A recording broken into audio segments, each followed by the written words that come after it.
সকলোকে নমস্কাৰ।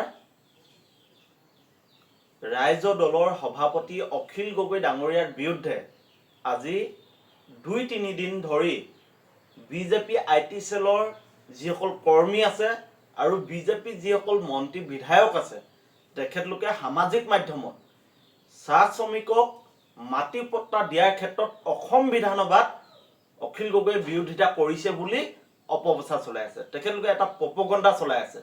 তেওঁলোকে এটা কথা বিশ্বাস কৰে যে এটা মিছা কথাক যেতিয়া বাৰম্বাৰ কৈ থকা হয় সেই মিছা কথাটোক ৰাইজে সঁচা বুলি বিশ্বাস কৰিব। তেনেকুৱা এটা মানসিকতাৰে তেনেকুৱা এটা লজিক লৈ তেখেতলোকে সামাজিক মাধ্যমত অখিল গগৈ ডাঙৰীয়াৰ বিৰুদ্ধে প্ৰচাৰ কৰি আছে।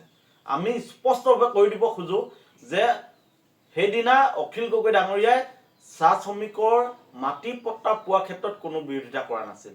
অসমৰ মুখ্যমন্ত্ৰী ডাঙৰীয়াই চাহ শ্ৰমিকসকলক বাগানৰ লাইনত মাটি পট্টা দিয়াৰ ক্ষেত্ৰত যি আইন আনিছিল এই আইনৰ সংশোধনী সন্দৰ্ভত তেওঁ বক্তব্য ৰাখি আছিল আৰু তেতিয়াই অখিল গগৈ ডাঙৰীয়াই কৈছিল যে NOC দি দিব লাগে।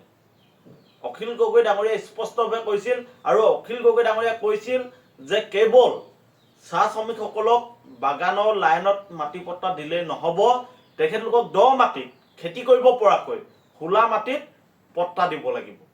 আৰু এয়া আমাৰ ৰাইজৰ দলৰ দাবী এনেকৈ অখিল গগৈ ডাঙৰীয়াই কৈছিল।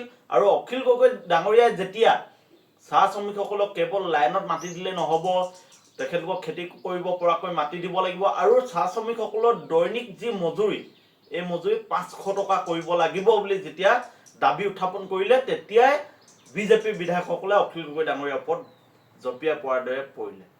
তেখেতলোকে অখিল গগৈ ডাঙৰীয়াই চাহ শ্ৰমিকৰ মাটি পট্টা পোৱাটো বিৰোধিতা কৰে তেনেকুৱা এটা একদম প্ৰপগণ্ডা চলাই দিবলৈ তেখেতলোকে যত্ন কৰিলে।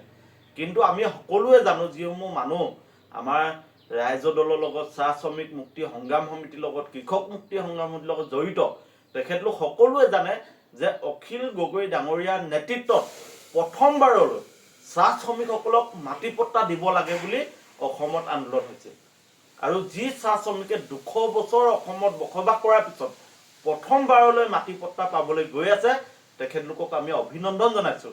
কিন্তু কেৱল বাগানৰ লাইনত মাটি পট্টা দিলেই নহ'ব, সেই দাবী আমাৰ ৰাইজৰ দল। আমি ৰাইজৰ দলে স্পষ্টভাৱে কৈছোঁ যে বাগানত যিসকল চাহ শ্ৰমিকে আজি যুগ যুগ ধৰি বাস কৰি আছে তেখেতলোকক লাইনত মাটি পট্টা দিয়াৰ উপৰিও খেতি কৰিব পৰাকৈ দ মাটিসমূহত তেখেতলোকক পট্টা দিব লাগিব। আৰু চাহ শ্ৰমিকসকলৰ দৈনিক মজুৰি 500 টকা কৰিব লাগিব। আৰু এই দাবী অখিল গগৈ ডাঙৰীয়াই অসম বিধানসভাত কৰিছে। আৰু এই কথাখিনি লুকুৱাবলৈ গৈ পাকে পকাৰে তেখেতলোকে এটা মিছা কথা সঁচা কৰিবলৈ গৈ অখিল গগৈ ডাঙৰীয়াই চাহ শ্ৰমিকৰ মাটি পট্টা পোৱাটো বিৰোধিতা কৰা বুলি এটা প্ৰপগণ্ডা চলাই দিছে। গতিকে আমি চাহ শ্ৰমিক বন্ধুসকলক অনুৰোধ জনাইছোঁ আপোনালোকে বিজেপিয়ে অপপ্ৰচাৰত ভুল নাযাব। বিজেপিয়ে বিশ্বাস কৰে এটা মিছা কথাক যেতিয়া বাৰম্বাৰ কৈ থকা হয় তেতিয়া সেই মিছা কথাটোকে ৰাইজে সঁচা বুলি ভাবিব।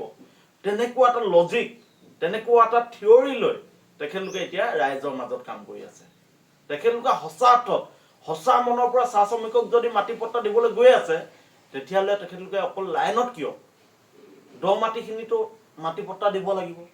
আজি চাহ শ্ৰমিকক যদি তেখেতলোকে ভাল পায় তেতিয়াহ'লে কিয় 6 জনগোষ্ঠীৰ জনজাতিকৰণৰ ক্ষেত্ৰত তেখেতলোকে আজি কিছুমান কণ্ডিশ্যন ৰাখিছে। আজি চাহ শ্ৰমিকসকলে যেতিয়া জনজাতিকৰণ বিচাৰি আছে তেখেতলোকে কিয় দিব পৰা নাই? আজি চাহ শ্ৰমিকক যদি তেখেতলোকে ভাল পায় তেতিয়াহ'লে দৈনিক মজুৰি কিয় 500 টকা কৰি দিয়া নাই?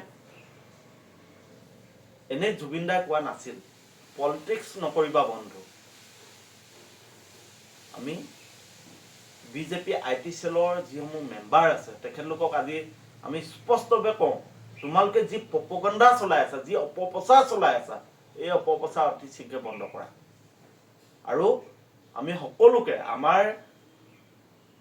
আমি লিংকটো আমাৰ কমেণ্ট বক্সত দি দিছোঁ, আপোনালোকে চাব যে অখিল গগৈ ডাঙৰীয়াই অসম বিধানসভাত যি চাহ শ্ৰমিকক মাটি পট্টা দিয়াৰ ক্ষেত্ৰত যি আইন আনিছিল সেই সন্দৰ্ভত কি বক্তব্য দিছিল আমি লিংকটো আমাৰ কমেণ্ট বক্সত দি দিছোঁ। আপোনালোকে চাব যে অখিল গগৈ ডাঙৰীয়া কেনেকৈ বক্তব্য দিছিল। সম্পূৰ্ণ লাইভ আছে আপোনালোকে চাব আৰু আপোনালোকে তাৰ পিছত আপোনালোকৰ মতামতসমূহ দিব। কাৰণ বিজেপি আই টি চেলে ইতিমধ্যে এটা লজিক তেখেতলোকে ক্ৰিয়েট কৰি লৈছে যে এটা মিছা কথা বাৰম্বাৰ কৈ থাকিব লাগিব, তেতিয়াহে অসমৰ ৰাইজে বিশ্বাস কৰিব। আমাৰ চাহ জনগোষ্ঠী, আমাৰ যিসকল আমাৰ ভাই আছে, বন্ধু আছে, তেখেতলোকে বিশ্বাস কৰিব। তেনেকুৱা এটা লজিক তেখেতলোকে লৈ লৈছে। গতিকে শ্ৰদ্ধাৰ ৰাইজ, আমি এতিয়া সজাগ হ'ব হ'ল, সচেতন হ'ব হ'ল। প্ৰকৃতাৰ্থত আমাৰনো সমস্যা কি? আজি স্বাধীনতাৰ ৭৭ বছৰ অতিক্ৰম কৰিলে, আমি তাৰ পিছতো কিয় আজিও আমাৰ অধিকাৰৰ কাৰণে আমি সংগ্ৰাম কৰি থাকিবলগীয়া হৈছে, যুঁজি থাকিবলগীয়া হৈছে, এই কথাবোৰ আমি বিচাৰ বিশ্লেষণ কৰিবলৈ হ'ল।